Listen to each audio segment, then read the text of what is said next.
Bueno, buenas tardes. Muchas gracias por la invitación a la organización, Roberto, Alejandra, Graciela. Ahí estamos. Vamos a hablar de un tema que es muy importante, que son las arritmias en el deporte, cuándo nos preocupan, cuándo son importantes. En general, cuando hablamos de arritmias en el consultorio, generan en los padres e incluso en el deportista cierta preocupación, un poco por desconocimiento y otro poco porque sabemos que está relacionado con la muerte súbita. En ese sentido, los medios de comunicación y difusión digitales nos ayudan a preocuparnos aún más. Fíjense, esto pasó hace poquito, más de un mes. Es un jugador del Ajax que tuvo una muerte súbita. Y fíjense el titular: arritmias en el fútbol, camino a la muerte. Esto es 17 de julio de este año. Abdelhak Nouri del Ajax es el caso más reciente de una arritmia cardíaca en el fútbol. Entonces realmente uno relaciona la arritmia con la muerte súbita y se asusta, pero la arritmia termina siendo muchas veces el evento final de una cardiopatía subyacente.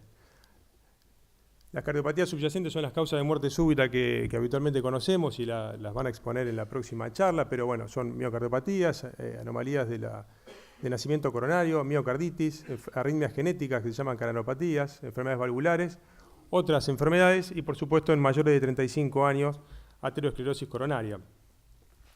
¿Por qué debemos investigar las arritmias? Bueno, por supuesto ya lo dijimos, por el riesgo de muerte súbita, el inicio de alguna de las cardiopatías estructurales que hablamos recién, pueden presentar síntomas y los síntomas en el deportista ser realmente incapacitantes, incluso desde el punto de vista psíquico, molestar mucho al atleta. Y en un pequeño porcentaje, el doctor González ya nos mencionó, y vamos a ver una pequeña cosa para no superponer, pueden producir deterioro de la función ventricular. ¿Qué son las arritmias? Las arritmias brevemente y en forma global son trastornos de ritmo cardíaco que se pueden originar en las aurículas, en el ventrículo, pueden ser rápidas, lentas, pueden ser benignas, malignas, en mayores o menores de 35 años. Digamos, tenemos muchas formas de clasificarlas o identificarlas. Y quiero que vean acá este pequeño ejemplo de una tira de electrocardiograma para que vean los latidos normales, que son estos picos que ven acá. Fíjense que están equidistantes y son angostos, y cómo acá aparece un nuevo latido, digamos un extra latido, que es una extrasístole originada del ventrículo, y cómo se interpone en el ritmo normal del corazón. Pueden producir síntomas las arritmias pueden producir síntomas. Lo que más conocemos nosotros o más lo relacionamos son las palpitaciones, que si bien es la manifestación más frecuente, se presenta en un bajo porcentaje y también, como dijo el doctor Pedro, se pueden presentar, o la forma de presentación puede ser un síncope, un presíncope, pueden manifestarse con dolor de pecho o también pueden manifestarse como fatiga en el esfuerzo o bien disminución del rendimiento deportivo. Vamos a hablar un poco de las arritmias ventriculares, que son las arritmias que más frecuentemente encontramos en el consultorio de evaluación predeportiva. Realmente no son arritmias que sean muy frecuentes, a pesar de ser las más frecuentes que encontramos, no son muy frecuentes, se presentan en el electrocardiograma entre el 1 al 2%. Es similar la presentación en atletas y en los no atletas, pero las podemos ver un poquito más cuando hacemos alguna prueba de esfuerzo. ¿Cuál es el valor de estas arritmias cuando las encontramos? ¿Por qué debemos preocuparnos? Fíjense este estudio publicado en el 2002 para ver cuál era el valor pronóstico de estas arritmias. De casi 16.000 atletas que se evaluaron en Italia, encontraron un 2% con arritmias. Y se les ocurrió ponerles un Holter, que es un electrocardiograma durante las 24 horas, y según los hallazgos, los dividieron en 3 grupos. Un grupo C, que tenía arritmias ventriculares poco frecuentes, un grupo B, de moderada frecuencia, y un grupo A, que eran bastante frecuentes y complejas.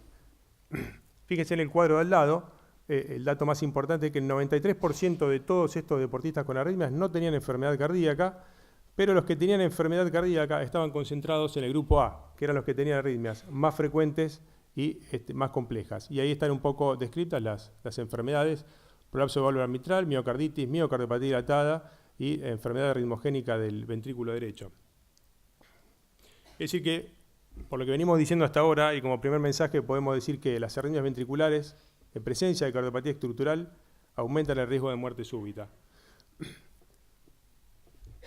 Este es un caso clínico que tuvimos en Rosario. Es un chico de competencia en artes marciales internacional, 19 años, que fallece en una competencia, ahora le voy a explicar por qué. Él vino a una evaluación predeportiva, tenía un electrocardiograma con alteraciones, eran T negativas de B1 a B4, que se consideran no relacionadas al deporte y que requieren investigación adicional.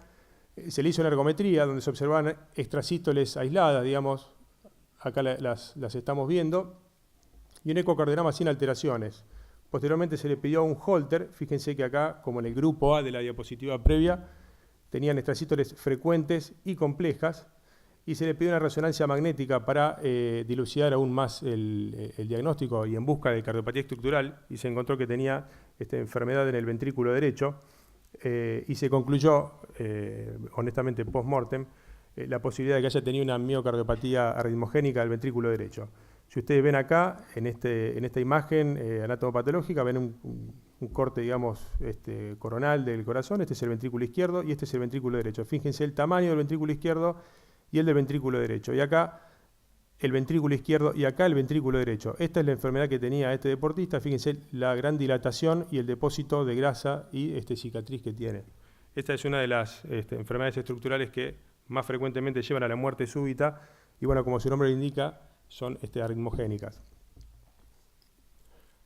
Las recomendaciones internacionales nos dicen que en deportistas con enfermedad cardíaca estructural, cuando las encontramos, hay que restringir la actividad física competitiva. Entonces, como segundo mensaje, podemos decir que la restricción deportiva en estos casos disminuye la muerte súbita. Este chico, en realidad, desoyendo un poco el consejo médico, incluso el de los padres, se escapó un domingo de su casa a una competencia acá en Buenos Aires y falleció compitiendo en un torneo de taekwondo. ¿Qué pasa en corazones estructuralmente normales? Fíjense, este grupo evaluó a deportistas sin cardiopatía ya, digamos, habían descartado inicialmente en estos atletas con presencia de arritmia la presencia de cardiopatía, perdón, y los evaluaron a largo plazo, aún con las arritmias, a ver qué pasaba. En un seguimiento a 7 años, fíjense que tantos en los que hacían deporte como los que no hacían deporte y que también tenían arritmias, este es el inicio del seguimiento y este es el tiempo medio de seguimiento, cómo disminuyó la arritmia a pesar de seguir en competencia. Concluyendo entonces que tienen buen pronóstico a largo plazo, no se registró ninguna muerte cardiovascular, la actividad física evidentemente no modifica el pronóstico, las extrasístoles disminuyeron, lo vemos en este cuadro acá a la derecha de ustedes, y la función cardíaca, en un pequeño porcentaje, debido a la alta densidad de arritmia, a la alta cantidad, disminuyó con el tiempo. Esto un poco lo explicó Roque, y es lo que plantea un poco el trabajo, y que hoy también nos estamos planteando, si la función cardíaca, la combinación de función cardíaca, arritmia y ejercicio, puede ser una manifestación precoz de cardiopatía, o bien puede ser una miocardiopatía inducida por el ejercicio. Sabemos que, ya lo explicó el doctor, durante estímulos vigorosos se produce una pequeña disminución de la función del ventrículo derecho, que es donde habitualmente encontramos las arritmias, y en general el corazón de atleta se va formando a través de distintos estímulos con el tiempo. Pero en un pequeño porcentaje, no sabemos por qué, estos estímulos pueden deteriorar cada vez más la función del corazón, producir injuria cardíaca severa, y estos cambios no recuperarse adecuadamente. Entonces, estos cambios estructurales producen disminución de la función cardíaca, arritmias y eventos clínicos. Esto, como dijo el doctor, está en discusión, es realmente muy interesante, pero no hay una evidencia total que la sustente. ¿Qué pasa en ejercicio? Habíamos dicho que era un poco más frecuente, cerca de un 10% aproximadamente. ¿Qué significado tienen cuando las encontramos en la ergometría?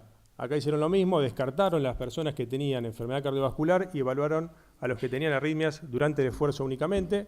Fíjense que solamente un 7% de los 367 atletas, la mayoría tenían arritmias poco frecuentes y los dejaron competir. El resto de los atletas los frenaron y los reevaluaron a los 3 a 12 meses. Fíjense que con el desentrenamiento, los 23 atletas reevaluados desaparecieron la arritmia o disminuyeron en forma significativa y volvieron a competir, pero el 13% restante permaneció igual o incluso aumentó.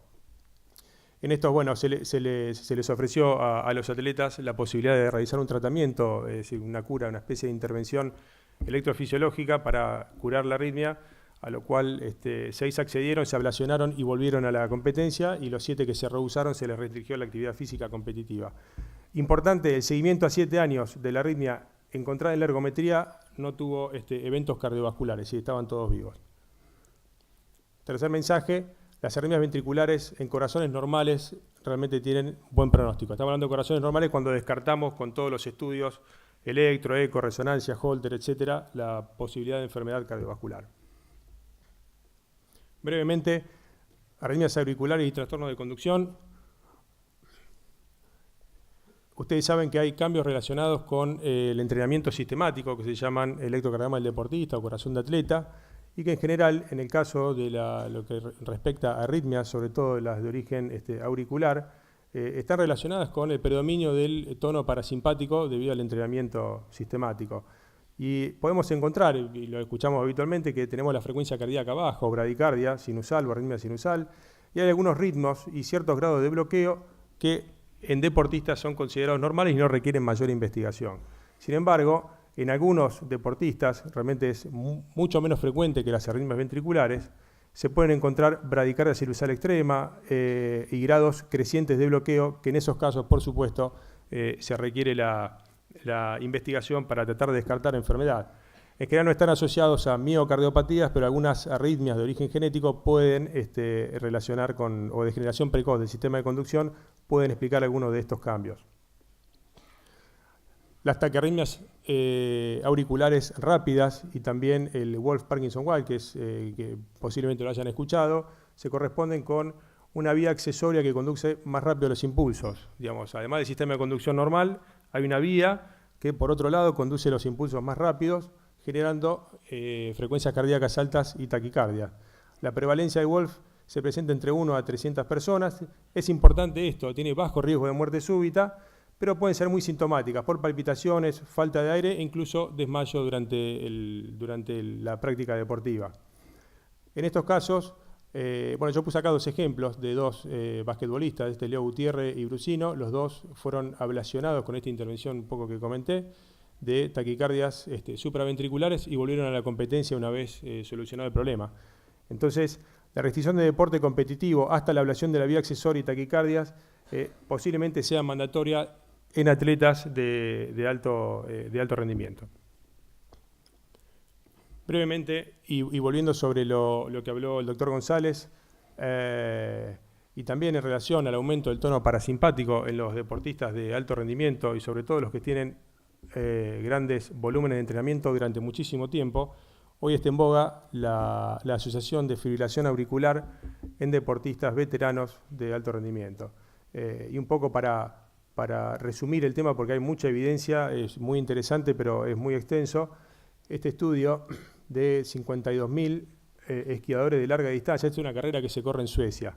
Son carreras de 90 kilómetros y lo que hicieron estos investigadores fue ver los deportistas que habían desarrollado fibrilación auricular y bradiarritmias, cómo habían terminado las carreras. Y dividieron las carreras con el mayor número de carreras, más de 5, y el tiempo de finalización más rápido. Y si ustedes se fijan, los que habían terminado más de 5 carreras tenían mayor incidencia de fibrilación auricular, y los que habían terminado más rápido también tenían mayor incidencia de fibrilación auricular. Este tema es importante porque la fibrilación auricular es una arritmia que tiene alta incidencia en sujetos añosos y puede, en algunos casos y con determinados factores de riesgo, predisponer a un accidente cerebrovascular por la formación de trombos en el corazón. Y los tratamientos en los deportistas a veces no son los que el deportista quiere realmente y tampoco tenemos evidencia de cuáles son los tratamientos. Entonces, me parece importante tener en cuenta un poco esto en deportistas veteranos de alto rendimiento.